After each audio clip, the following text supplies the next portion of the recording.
and welcome to KennyRoy.com. I'm Kenny Roy. This is the lecture for the month of August 2014, and I'm here to introduce you to the Tempo Cube. Now, this is a cute little toy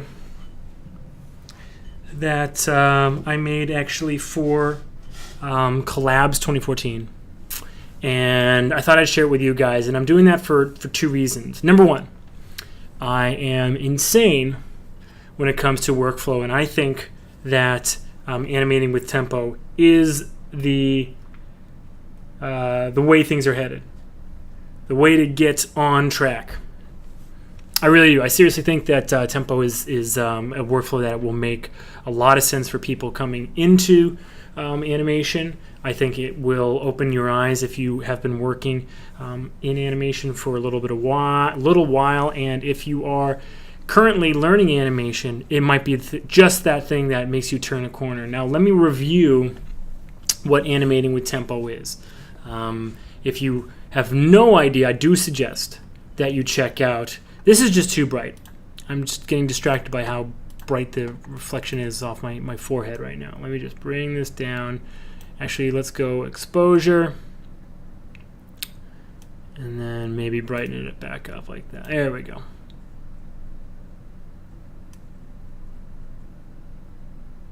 Okay, let's leave it there.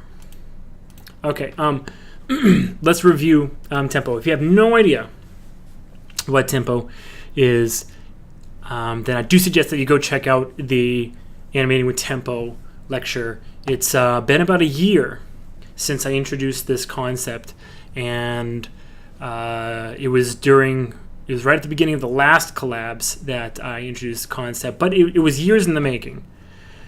And what tempo is, in a nutshell, is a workflow that allows you to get to the interesting timing choices and to make very, very engaging timing and spacing in your scenes as fast as possible.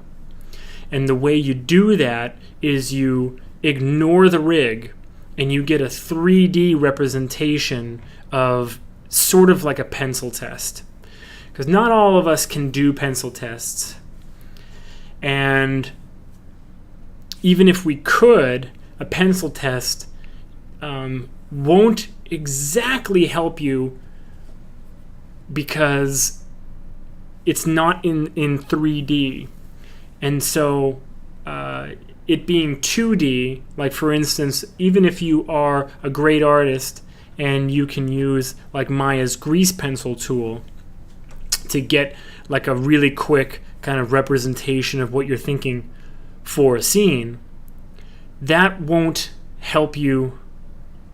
That won't really help you all that much. Why not? Because you're still taking you're still relying on a little bit of translation to that 3D scene, and there's no way to really get that 2D drawing to be representative of your 3D objects. And I'll go back over that just a little bit again with you in today's lecture. But what I'm here to do is to show you this extremely super simple rig called the Tempo Cube, which is in essence a bouncing ball rig with a cube with very simple controls, but what it allows for is ultra fast blocking and layout with tempo that you can then use to basically fill in with your rig. Okay, so let's first let's take a look at him or her. I haven't decided yet. I don't think it's that important. But here is the Tempo Cube. All right, say hello. Wants to be your best friend. The way it works is hierarchy is very, very, very simple. It's just 3 controls. The middle one is constrained equally between the top 2, and it can be scaled up and down.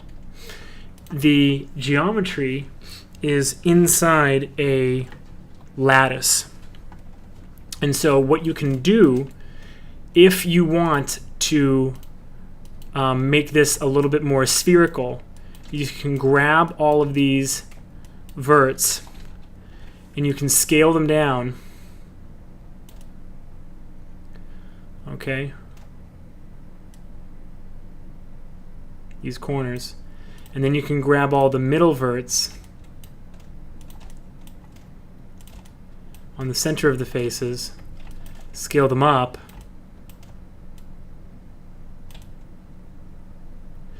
and you have essentially a sphere. Now what you have to do is, because you see that this is getting wigged out, the one step you have to do is go to inputs and go to all inputs and then drag the tweak, or the FFD underneath the tweak. And what that does is it makes it so that those changes that you just made are being calculated in the right order. But then essentially you have a ball now. Okay? So I'm just going to go back to in fact, if you wanted to, you could probably just save this one as the tempo sphere if you wanted to. But what I found is using it in its cube form is good, because you're not trying to. You shouldn't be trying to match too much. Pardon me. You shouldn't be trying to match too much the rig. What animating with tempo kind of asks of you. Let me show you something. I'm going to do a quick play blast image, and we will do JPEG. We will not save the file.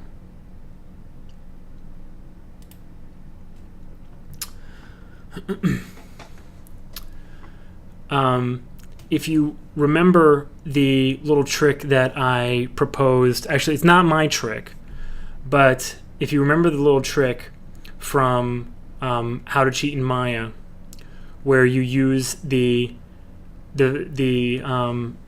F check to draw in frame. In F check, most people don't know that if you right click and drag, you can draw. But the funny thing about it is, if you hit play and you draw, you see that? It actually animates. So there's this trick where if you're trying to time something, let's say like a swipe, okay, like this, you see that? See that little swipe? It's amazing. It's almost as if we have the feeling of that immediately.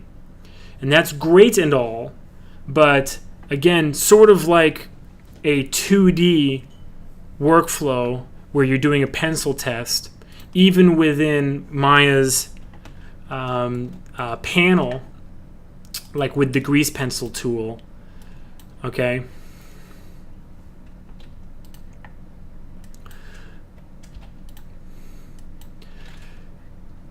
You're not quite getting a translatable format for the for all the work that you're doing. In fact, let me just delete this grease pencil. In fact, one might argue that doing a pencil test is sort of not even really animating with tempo, because once you get to the point where you are comfortable enough or good enough a draftsman that you are staying on model, then you're most likely going to be concerning yourself with staying on model and not really getting that feeling of the animation like you are when you're animating with tempo, right? You're trying to get that immediate feedback, that like almost visceral response to the timing, the way that flashes and stabs and bumps and wobbles and waves and whatever, all that, the way that the timing and spacing of those give us super strong impressions. That is what you're trying to access as fast as possible. Okay, so again, that being said, animating with tempo is all about getting to that, and a doing like a little pencil test. You're more than likely trying to stay on model more than you are trying to get that visceral response. Okay, so let me show you how to use the tempo cube and animate something with tempo that might be something that you would have to animate with tempo in order to get something unique and exciting. So I'm going to have I'm going to pretend like let's just do this. So I'm going to have this basically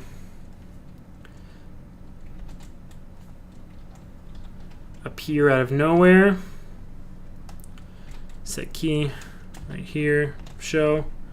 Okay, so boom, it appears out of nowhere. It's going to scare this character. Okay, and it doesn't matter, again, it doesn't matter what this character is. In fact, I'm going to do this just to kind of show you what I mean.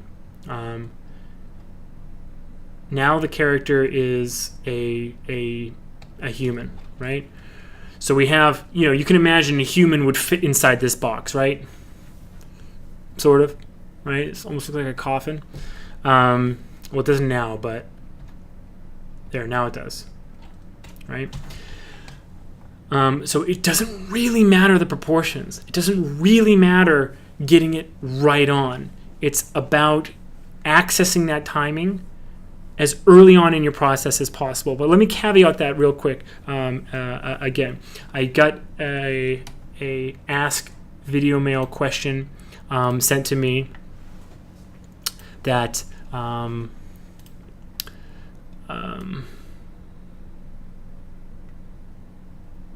that had to do with thumbnailing. And this animator asked, like, I see that thumbnailing is a part of your workflow. I basically never thumbnail. Is it really that important? And not to go too far into it, because I still want to answer that Ask Video Mail question in a video mail, but we basically, the idea with animating with tempo is that we basically get our posing for free in CG animation. Anything that you draw or anything that you think up, you can most likely get out of the rig within reason, but probably within way more. The range is extreme, especially with like modern rigs and FKIK spines and shaping controls on all of the arms and legs, and you really have a lot of leeway with modern rigs.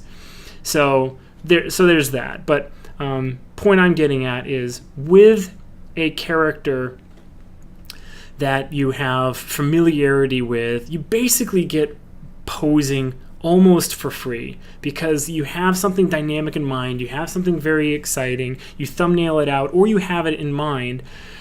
Put that aside for now, because getting those super strong poses in is going to be a matter of you working with the rig, a matter of you matching what you have in your mind or on paper.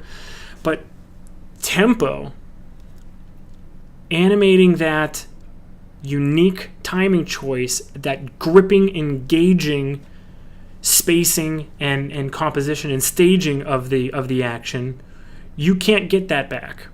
Once you've gone too far into your scene, you've lost it. It's very quick that you will animate your way past the opportunity to do that. Do you understand? It's very, very, very, very, it's like almost immediate that you start adding keyframes, you start walling off sections of your animation, you start adding breakdowns and in-betweens, and then almost before you know it, there is like no going back.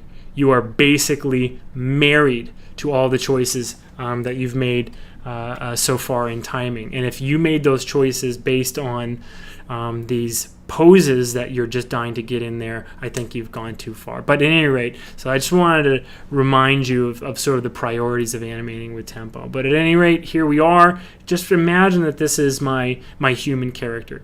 Okay, so he's going to be on screen and he's going to get scared by this thing that arrives. I'd like him to jump up into the air. Let's make this 72 frames. I'd like him to jump up into the air and freak out, and then basically do like a zip out the other way. Okay, so I'm going to just build in the poses that are necessary to get this across, and then I'm going to just experiment with the timing. Remember, I showed off the dope sheet. It is real. It really is what it's. That's not a misnomer. It really is a dope sheet, because it just gives you such great, quick control over your bass keys that you really can't get anywhere else. Even if you are a master at editing keys in the timeline, I'm going to hide my camera so that we can see the timeline itself.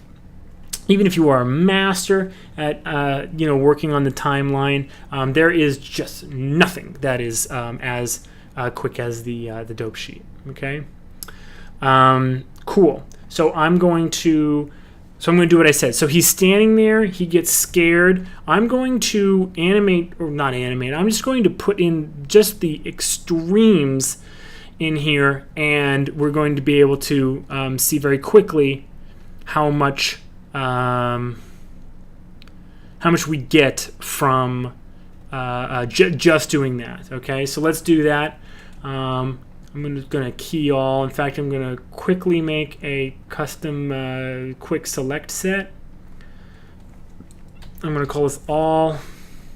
I'm frequently like deleting, off this custom shelf. So normally quick select sets only work for me within the scene that I'm working on. So I want to point that out. I don't know why I need to point that out. You guys know what these are. Anyway, so he's standing minding his own business.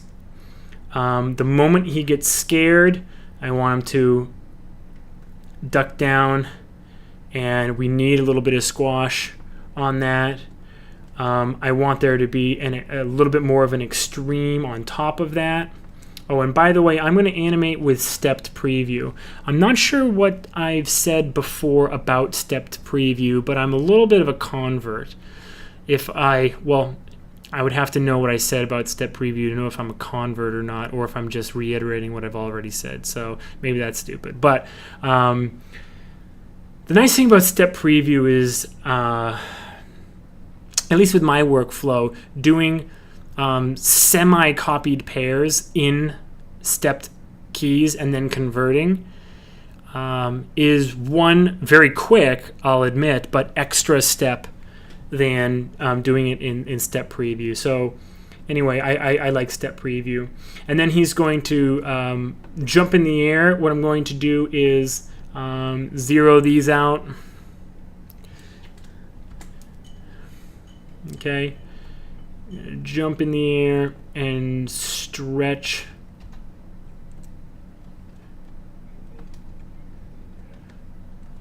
Need to make sure that, oops, this is interesting. Let me just make sure that the tweak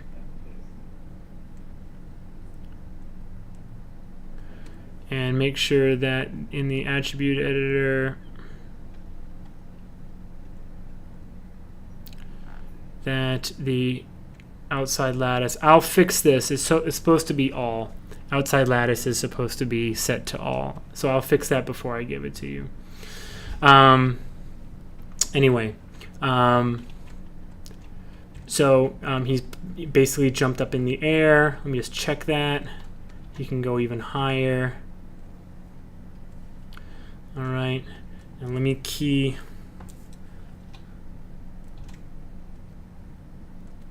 Make sure I'm keying all here.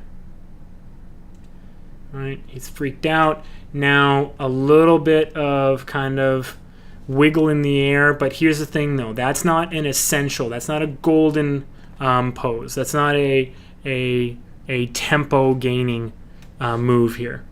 Okay, so these are really broad strokes. All right, this is the moment he's scared. This is a little bit of extra anticipation for the jump. This is the pose in the air for the jump. Okay, so what's the next thing for me? It would probably be the anticipation of him doing the zip out. So let's get him facing the other way.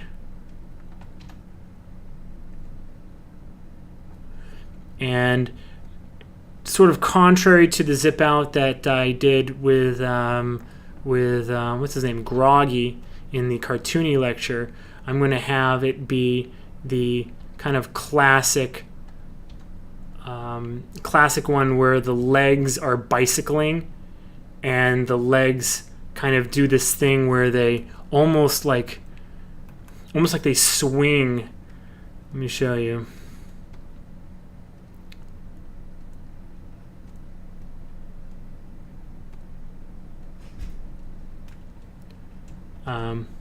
Almost where they like, as they're winding up, they like almost swing and then go out.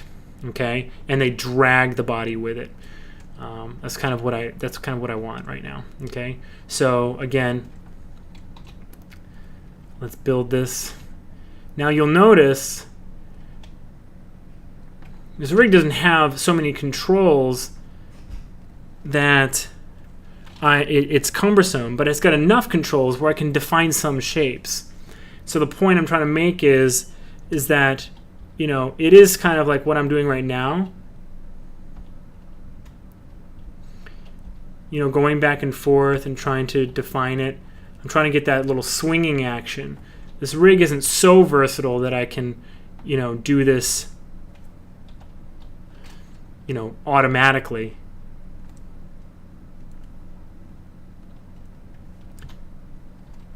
Right? It would be pretty nice if I was able to make this the pivot point and then just move this past it, but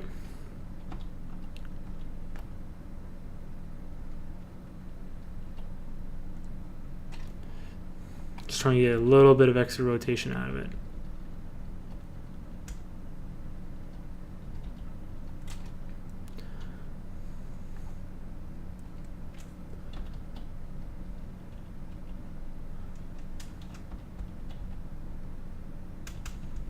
Up.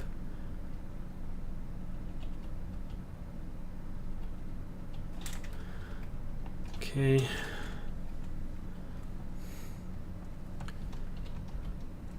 Okay.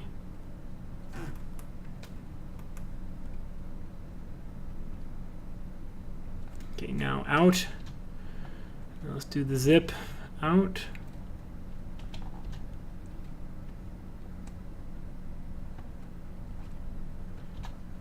Gotta be careful about this.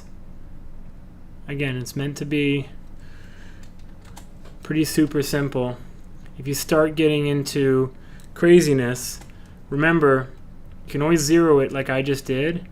And the point here is this. We're using step preview, and we're going to copy this feeling in our character rig in stepped as well. So if I wanted to, I was complaining how, like right here, I couldn't reroute this so that this is stuck at the top. No reason why, because I'm using step mode, that I can't make it easier on myself by flipping it upside down. You see this? You can't tell that I flipped it upside down, right? You can't tell at all. Just looks like it flips by, right? So that's kind of my point here, is that this is basically like doing a 3D pencil test. It's like doing a 3D pencil test with an object that will actually help you in your 3D scene, as opposed to, because look, check this out. So I draw something, you know, on here, and this is my pose, and then immediately when I start moving around, like, it doesn't help me anymore. And you might be able to draw like a really great really great pose and work the timing and get things pretty, looking pretty good. But I don't know. I think that most people would rather have something in their 3D scene that can help them basically throughout the entire workflow of the shot. So now he's running away. In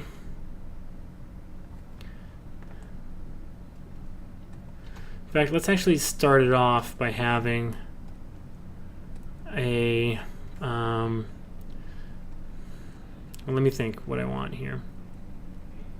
What I'm trying to consider is I want. Actually, you know what I'm going to do? I'm going to do exactly what I said we could do.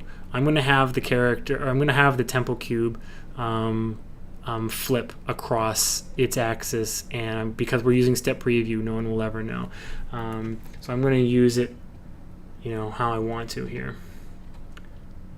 because it'll just be easier. Oh, I rotated it too far. Because it's using a lattice, there are, orientations like that. It will flip. Doesn't matter as long as you get kind of what you're looking for here. It does not matter what it looks like. Let me be very clear about that. It does not matter. This is what we're trying to use to get the character to have interesting and engaging timing. Okay.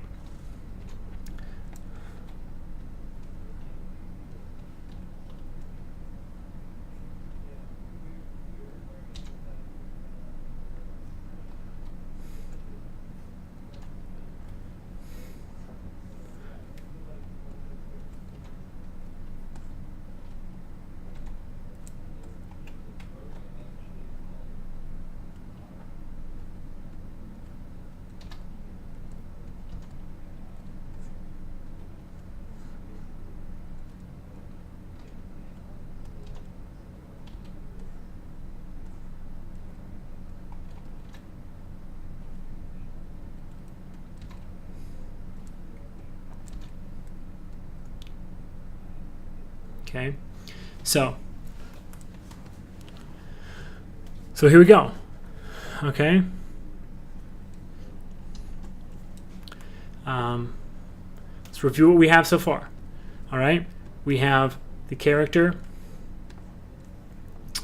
We have that scared moment. Okay, however long that's going to be, we need to define that. Okay, and that's what tempo asks. It asks, what are the definitive timing choices? Answer those questions first before you move on to anything else, okay? Then he does this, he's in air and his legs kind of wind up and then take him out. And what I'm just noticing spacing-wise is that, see that the front of that, the leading edge basically goes nowhere. So that key needed to be edited.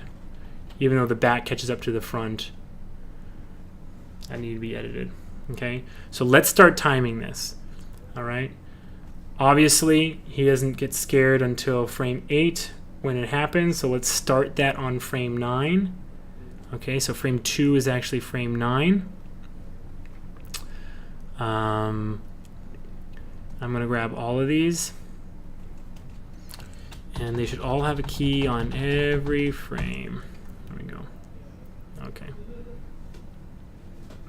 So remember, the way that this works is I select all of these. Yeah, I have the control in the dope sheet over all of those.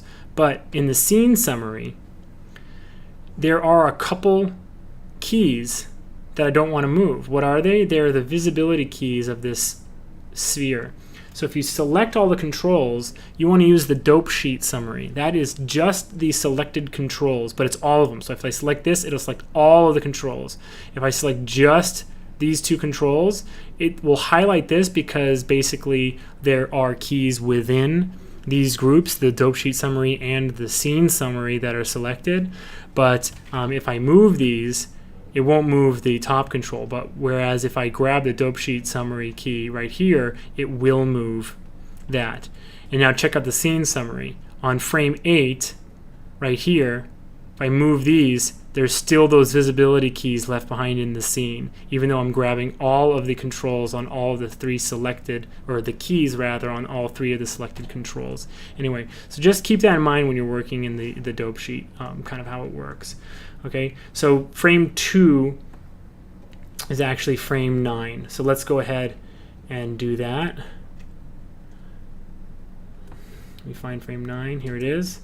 Okay, so he gets scared. And let's give it 2 frames, I would say, before he jumps into the air. Let's give it 2 frames before he's in the air. Let's have him in the air for 8 frames. 3, 4, 5, 6, 7, 8. Oops, 8. Move this out of the way.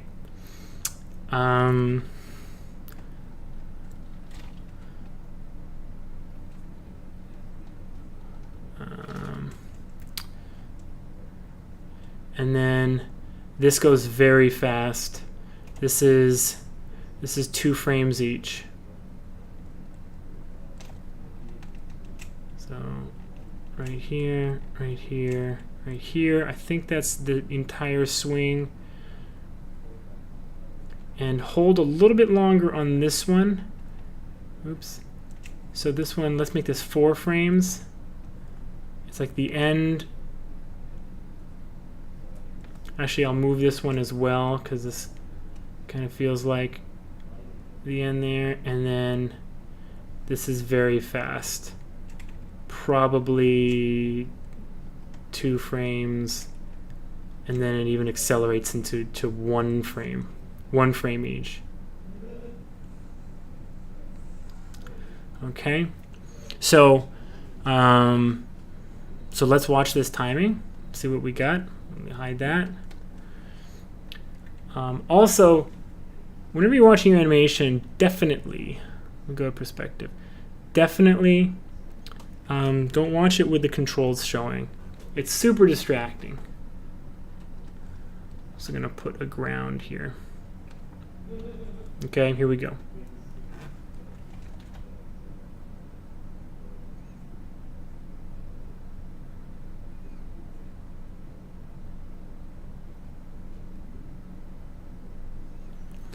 Okay.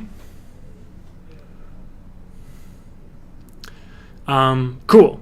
So now what I'm going to do is I'm going to add in, now we get to the point where we make those secondary decisions. I'm very happy with the timing of this, with the primary decisions, those tempo decisions.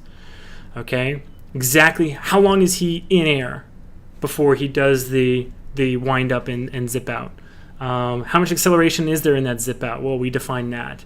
How much time between when he gets scared and the jump into the air?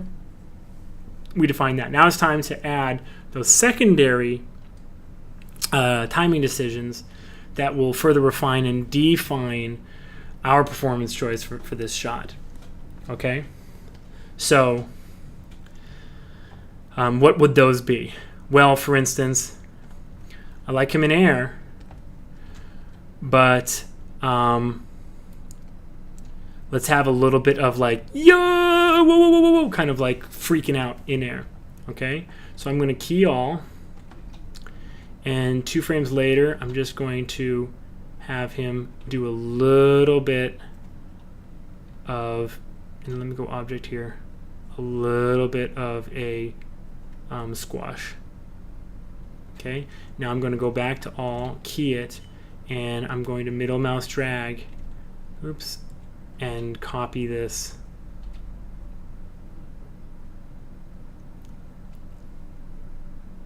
Across. Just 2 little yo-yo-yo-yo-yo's, and we'll see how that feels.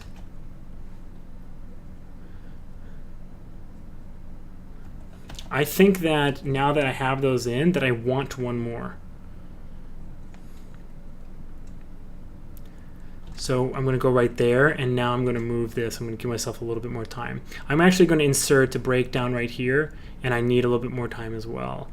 So here to here is just a little bit too big of a pose change for me. So I'm going to go right here.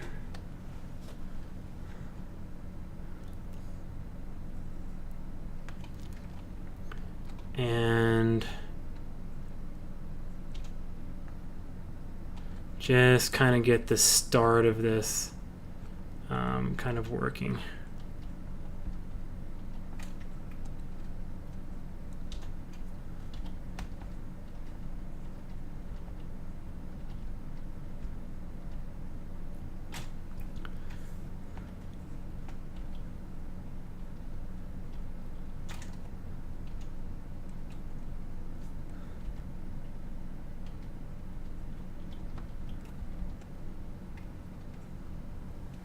And remember, I switched the direction of this rig across one of these stepped keys.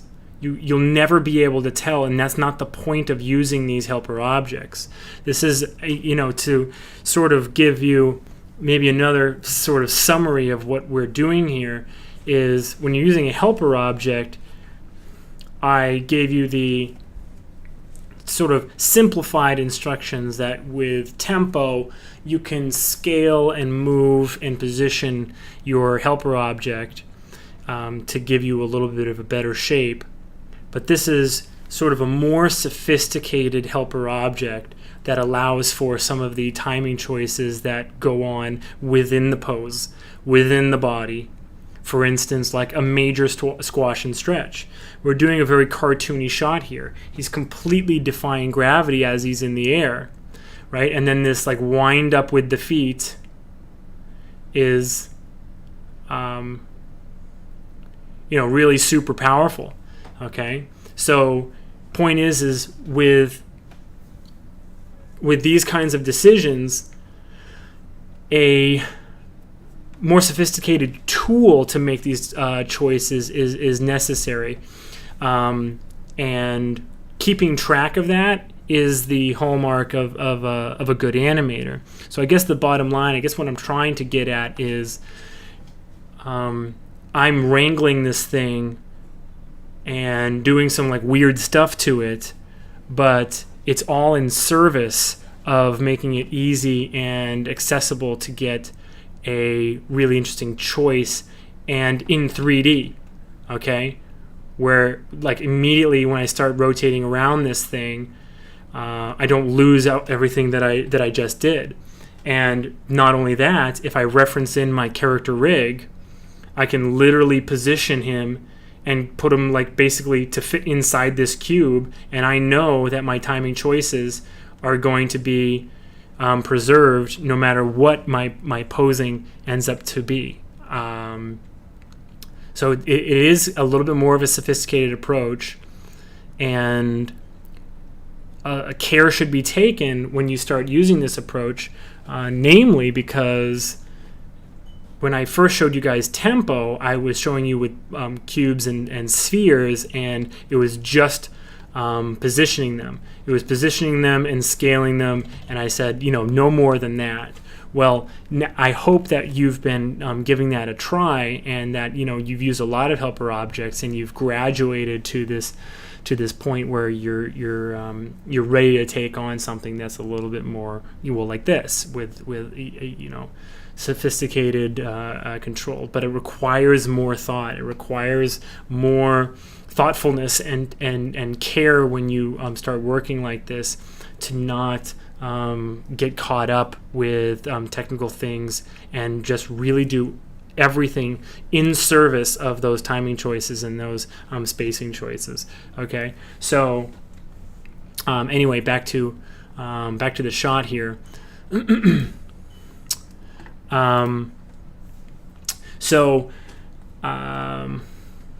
Then he does his little zip out. So let me see this. Let me watch this now that I've added in that extra breakdown between the freak out pose. I've added one more freak out sort of wiggle. Let's see what we've got now. And I'm not going to look at the controls when I do this. Let me turn off also my poly count. I was modeling earlier, so that's why that's on.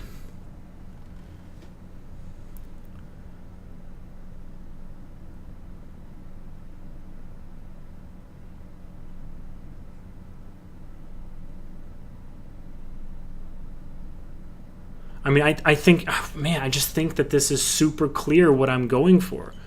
I don't think there's like any way you can mistake what's happening when you watch this. And geez, I mean, talk about getting to something, tangible quickly. I've been animating for like 40 minutes, and we're already, basically at the point where like I almost want to just like start, I almost want to bring in a character for you guys and show you, me sticking the character into this space and working. I won't do that, but what I will do is a little bit extra on with tempo, what you can do to get your scene just a little bit further along. Okay, so the idea is that you only want to use helper objects for the things that are making serious contributions to the effect, to the engagement, to the excitement, the dynamic of your shot. Well, one thing that is going to add to that excitement and that dynamic is those bicycling legs, because I'm not quite getting that impression when I look at this, because the legs kind of aren't there. Okay. Also, it's kind of hitting the cube, or it's kind of hitting the sphere, which we can address. But I'm just going to leave it like that for now. But at any rate, I saw this done once with a this character animator had this character who was about to run out, and instead of actually moving the legs, he replaced the legs with a torus, almost like Roadrunner. So what I'm going to do is I'm going to do something like that, and I'm not going to have it be very high poly. And I'm basically going to model it into place. I know it sounds weird, but I'm doing this. I mean, you're watching this live, so it kind of it could kind of go all wrong. But I think we're going to get something pretty cool. All right, so let me set a key here, hide it.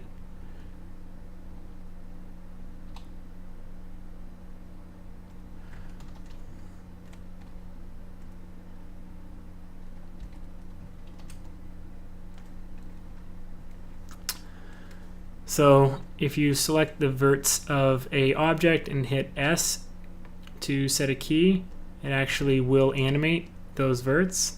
Okay, so you're deforming the object. Actually, this object will stand still as I'm doing this. But so at any rate, let me just see what I can do here.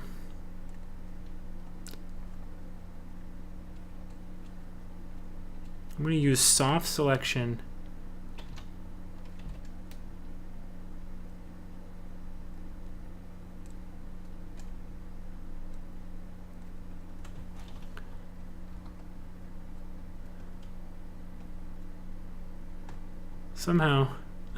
Somehow it wants me to select both of these objects. Why? Okay.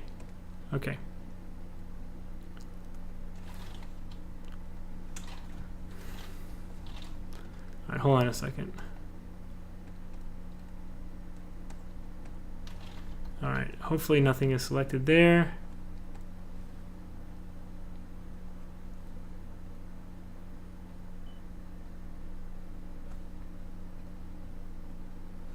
Okay, now I'm going to select points. What the heck is going on?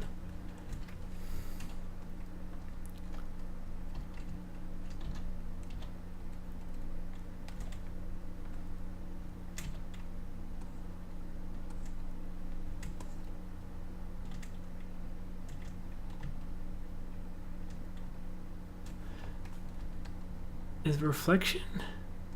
Something's happening crazy here. Just reset the tool.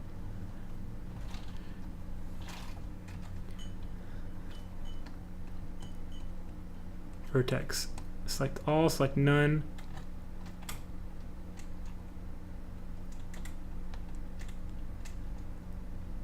All right, I'm just gonna restart Maya real quick because I'm freaking out.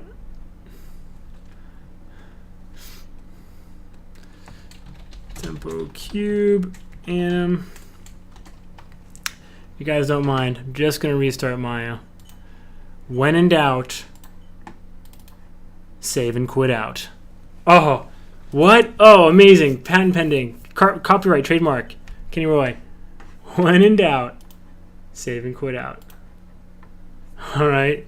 That's my... I'm going to make t-shirts. You guys are going to love it.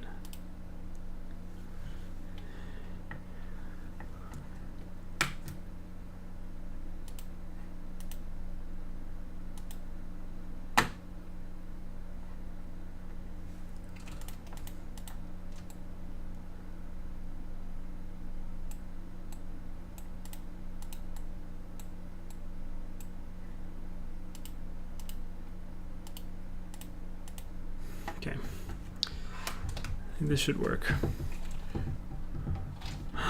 No, it's not. Okay. You know what I'm going to do?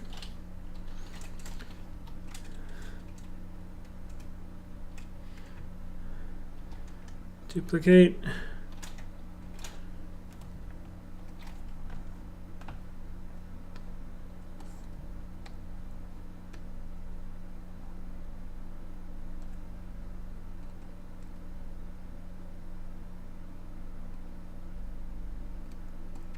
It does not want to let me do this. Okay.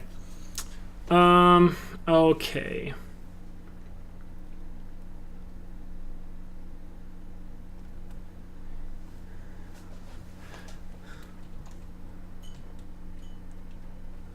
It's almost as if I created a soft selection.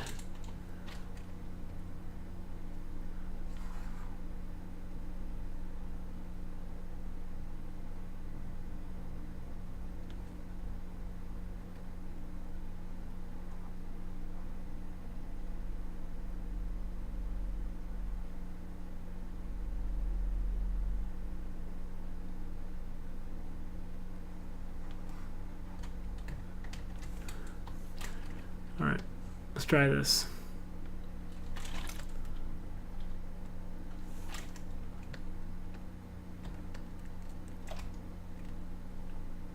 This is crazy sauce. All right, I'm not going to spend any more time messing with that one. Oh my gosh, it is using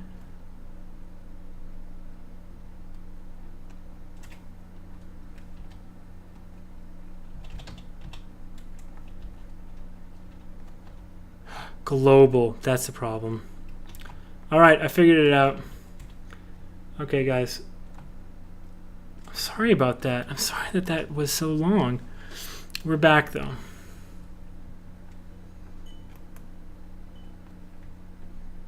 Okay. All right, let's do it. I don't know what this is going to... Honestly, I don't know what this is going to do. But... let's just have a little bit of fun with it, okay?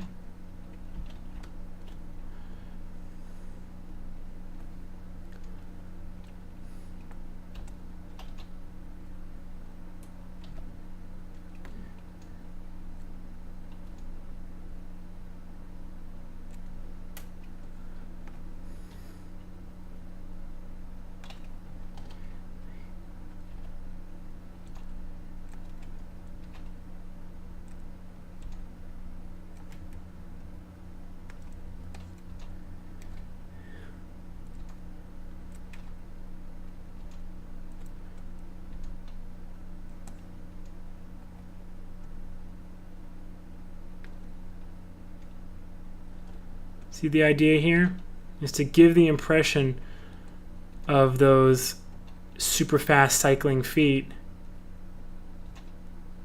that I can fill in later with the rig.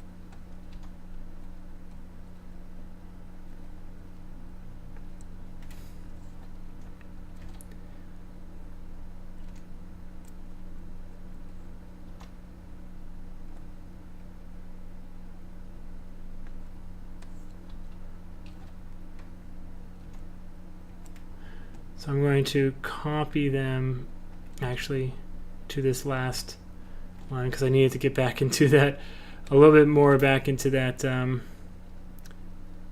into shape here. In fact, I'm going to set a key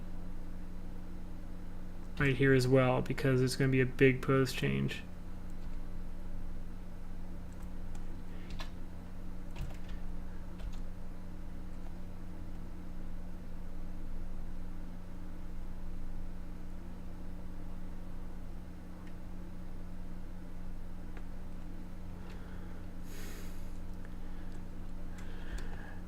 Now a little bit out the other side.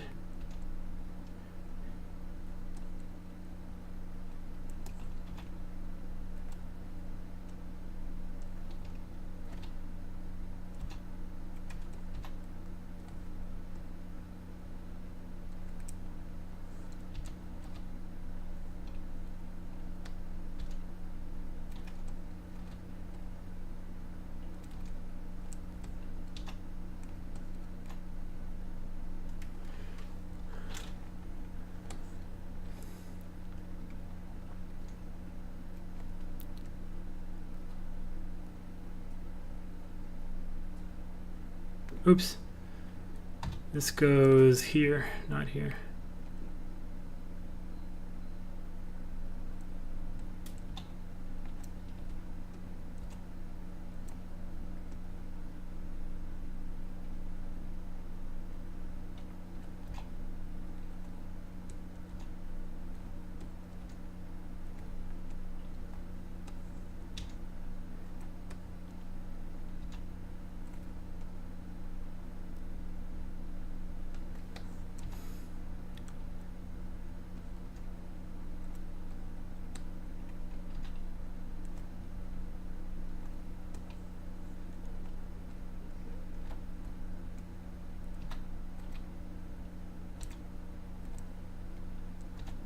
So we're getting into crazy smear town here.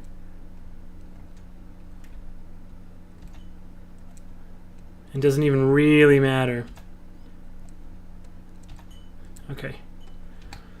Now I'm seeing this for the first time too, so here we go.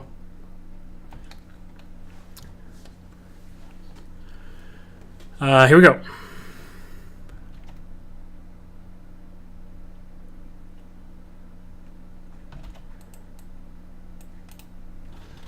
Turn on step preview here.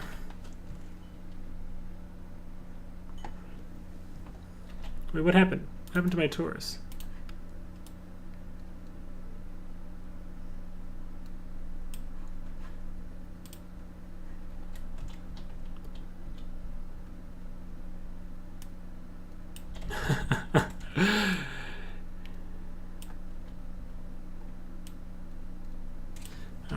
For some reason, the torus doesn't like step preview, so don't worry about that. We will just go in here and actually, sorry, no. We will grab all of the controls. We will just convert these to stepped. Okay, done. All right, here we go.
Yeah, for some reason the keys do not like, or the vertices do not like Step preview. Okay, here we go.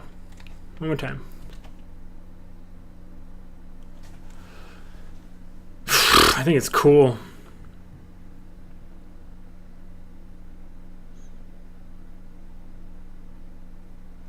So that took an hour.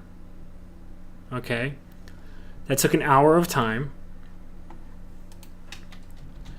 And in just 1 hour, if this was a production, I was given the brief for this shot at, a kickoff meeting, 10:30, 11 a.m.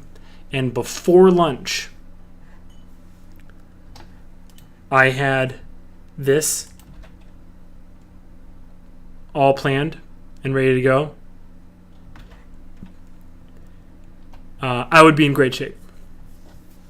I would be able to, take a nice long lunch, go back to my desk afterwards, slot in that character, step keys, show something in rounds in the afternoon, or at the very, very latest, dailies the next day. So that was just an hour of time, and using this slightly more sophisticated tempo cube over like your normal geometry helper objects, you can get so much more done. So I want to leave you with this. I'm going to give you guys the tempo cube. I'll save this scene as well so you can check it out. But I want to give you a word of caution that if you have not been animating with tempo up until this point, that I really suggest that you go watch that lecture and do a couple of scenes where you are using just normal geometry as your helper objects and get that impression and learn how to find those important timing choices first and answer those questions first and then move on. Because even as simple as the tempo cube is, it is still more complex and sophisticated than you should be working with if you're not animating with tempo yet. Okay, so that's my word of caution. I think this is fun. I think this is a cute little scene. I think it's pretty clear, what's going on with the character. He's getting freaked out and he's, getting the F out of Dodge. I think it's well on its way. I can imagine slotting in, pretty much any bipedal character rig and being basically almost done with this. I mean, because it is. The major timing choices are completely finished. There's no more major timing choices to work out on this. It's basically done. So I just really love this workflow. I hope you guys are taking it at least considering it and enjoying it if you are. Okay, that was it. Thanks for tuning in this time. Remember, you guys can suggest lectures for the future if you go to the resource wish list in the forums and suggest something. I take a look in there from time to time and take suggestions. I've had a lot of fun. I'm Kenny Roy. Good luck with your animation. As always, rock on.